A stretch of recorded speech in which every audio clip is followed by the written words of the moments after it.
ನಮಸ್ಕಾರ, ನಾನು ಬಸವರಾಜ್. ಒಂದು ದೃಶ್ಯ, ಸರಿಸುಮಾರು 4-5 ನಿಮಿಷಗಳ ಕಾಲದ ಒಂದು ಭೇಟಿ, ಒಂದು ಮಾತುಕತೆ. ಅದು ವಿಧಾನಮಂಡಲದ ಅಧಿವೇಶನದ ಒಳಗಡೆ ಆಡಳಿತಾರೂಢ ಪಕ್ಷ ಕೂರುವಂತಹ ಟ್ರೆಜರಿ ಬೆಂಚ್ ಏನಿದೆ ಆ ಕಡೆ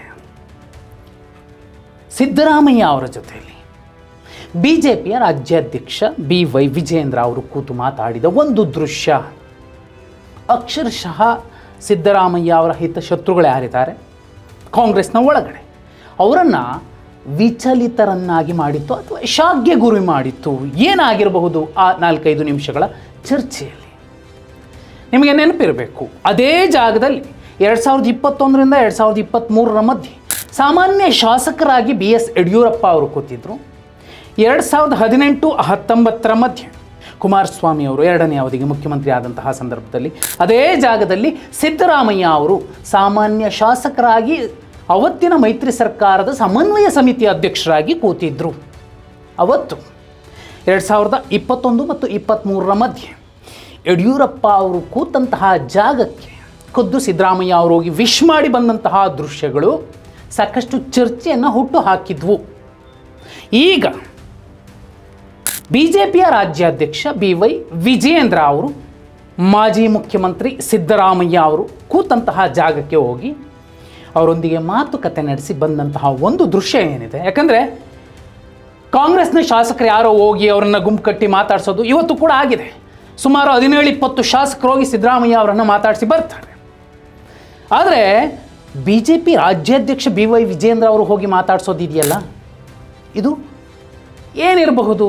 ಒಂದು ವಿಶಿಷ್ಟವಾದ ನರೇಟಿವ್ಗೆ ಅಥವಾ ಒಂದು ಹುಬ್ಬೇರಿಸುವಂತಹ, ಮುಖ್ಯಮಂತ್ರಿ DK ಶಿವಕುಮಾರ್ ಅವರು ಕೂಡ ಹುಬ್ಬೇರಿಸುವಂತಹ ಒಂದು ಘಟನೆ ನಡೆದಿದೆ.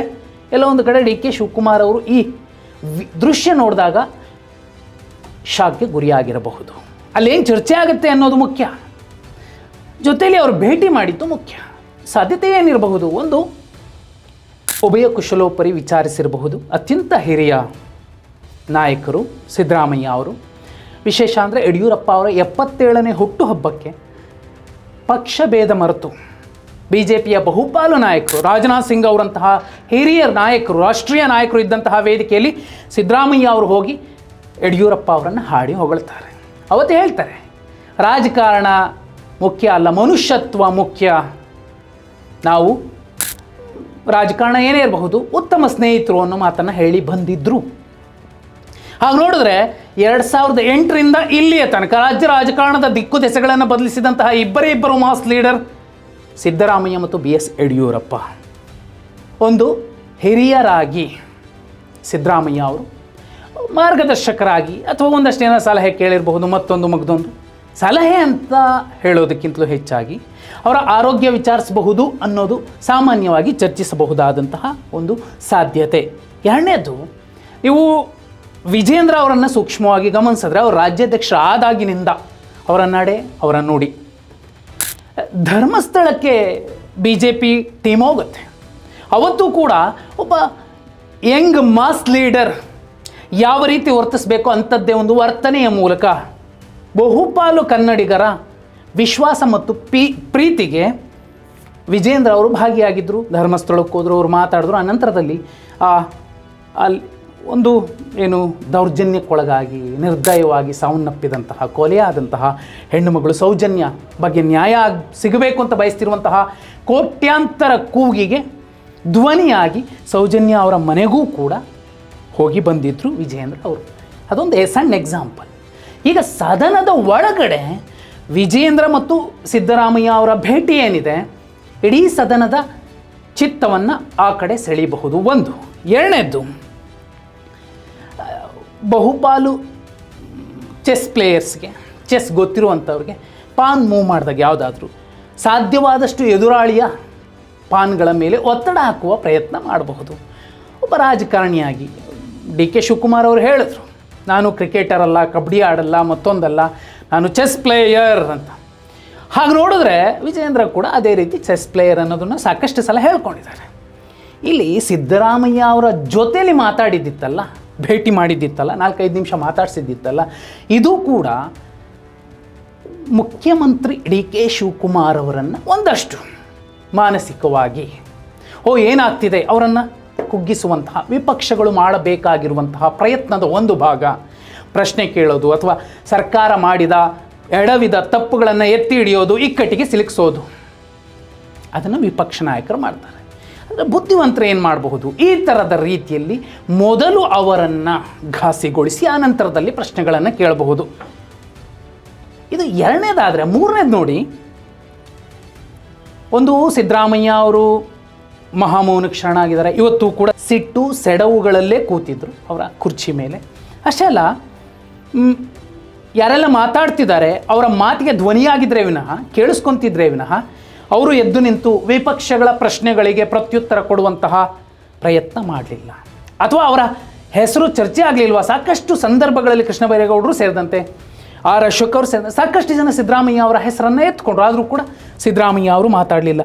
ಈ ಮಹಾಮೌನ, ಈ ಬಂಡಾಯ, ಅತೃಪ್ತರ ಆಕ್ರೋಶ ಇವೆಲ್ಲದರ ಮಧ್ಯೆ ಕಾಂಗ್ರೆಸ್ ಮತ್ತು ಡಿ ಕೆ ಶಿವಕುಮಾರ್ ಅವರ ಸರ್ಕಾರ ವಿಲ ಒದ್ದಾಡ್ತಿರೋ ಸಂದರ್ಭದಲ್ಲಿ ಈ ಭೇಟಿ, ಈ ಮಾತು ರಾಜಕೀಯವಾಗಿ ಬೇರೆ ಬೇರೆ ಮಜಲುಗಳಲ್ಲಿ ಕಾಣುತ್ತೆ.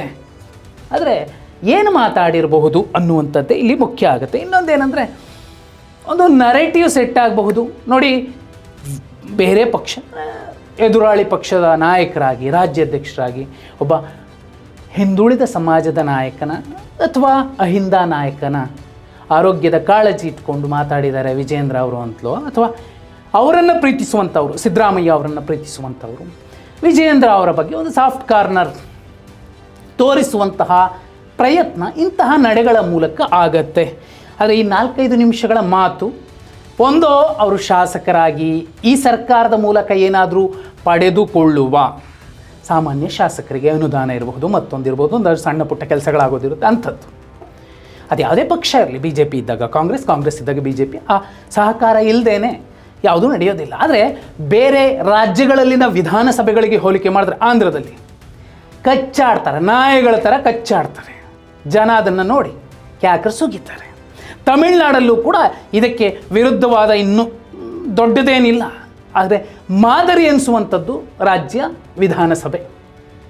ಅದೆಷ್ಟೇ ದ್ವೇಷ, ರಾಜಕೀಯ ದ್ವೇಷ ಇದ್ದರೂ ಕೂಡ ಸದನದ ಒಳಗಡೆ ಒಂದಷ್ಟು ಮಟ್ಟಿಗೆ ಸಂಯಮದಿಂದ ವರ್ತಿಸುವ, ಮಾನವೀಯ ಮೌಲ್ಯಗಳನ್ನು ಎತ್ತಿ ಹಿಡಿಯುವಂತಹ ಪ್ರಯತ್ನಗಳು ನಡೀತಾವೆ. ಶರ್ಟ್ ಅರ್ಧ ಹಾಕೊಂಡವರು, ಬಾಗಿಲುಗೊದ್ದು ಅವೆಲ್ಲ ನಡೆದಿದೆ, ಇಲ್ಲ ಅಂತಲ್ಲ. ಆದರೆ ಈ ಮಾನವೀಯ ಮೌಲ್ಯಗಳು ಈ ರಾಜಕಾರಣದ ಸಂಘರ್ಷದ ಮಧ್ಯೆಯೂ ಕೂಡ ಜೀವಂತವಾಗಿ ಉಳಿದಿದೆ, ಅದು ರಾಜ್ಯದಲ್ಲಿ ಇದೆ ಅಂತ ಅನಿಸುತ್ತೆ. ಹಾಗಿದ್ರೆ ವಿಜಯೇಂದ್ರ ಅವರ ಈ ನಡೆ ಅಥವಾ ವಿಜಯೇಂದ್ರ ಅವರ ಆ ಭೇಟಿ ಮಾತು ಸರ್ಕಾರಕ್ಕೂ ಕೂಡ ಒಂದಷ್ಟು ಮುಖ್ಯಮಂತ್ರಿಗಳನ್ನು ಏನಪ್ಪ ಇದು ಅಂತ ಆಘಾತಕ್ಕೊಳಪಡಿಸಿರಬಹುದಾ? ಡಿ ಕೆ ಶಿವಕುಮಾರ್ ಅವರು ಈ ನಡೆಯನ್ನು ನೋಡಿ ಘಾಸಿಗೊಂಡಿರಬಹುದಾ? ಎಲ್ಲರೂ ಸ್ನೇಹಿತರೇ, ಇಲ್ಲಿ ಯಾರು ಶತ್ರುಗಳೇ ಇಲ್ಲ. ಹಾಗೆ ನೋಡಿದ್ರೆ ವಿಜಯೇಂದ್ರ ಅವರ ಈ ನಡೆ ಏನನ್ಸುತ್ತೆ ಕಮೆಂಟ್ ಮಾಡಿ.